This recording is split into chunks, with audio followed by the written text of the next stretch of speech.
घरफोडी व जबरी चोरी करणारा सराईत चोरटा ताब्यात, 8 गुन्हे उघडकीस, 8.5 लाखांचा मुद्देमाल जप्त.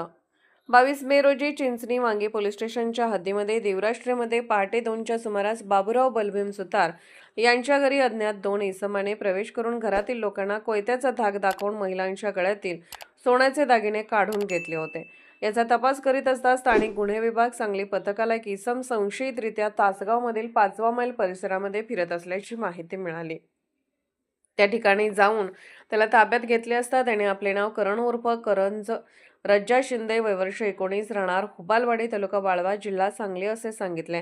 त्याची अंगझडती घेतली असता त्याच्याकडे देवराष्ट्रे व कुंडल परिसरातून कोयत्याचा धाक दाखवून जबरी चोरी केलेले दागिने असल्याचे निष्पन्न झाले. अधिक तपास केला असता त्याने साथीदाराच्या मदतीने विविध ठिकाणी 8 गुन्हे केल्याची कबुली दिली आहे.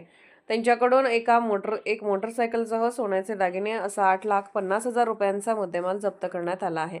वरिष्ठांच्या मार्गदर्शनाखाली स्थानिक गुन्हे अन्वेषण विभाग सांगलीच्या पथकाने सदरची कामगिरी केली आहे. महाराष्ट्र वेद न्यूजसाठी मुख्य संपादक लक्ष्मण सनगर, कवठे, महांकाळ.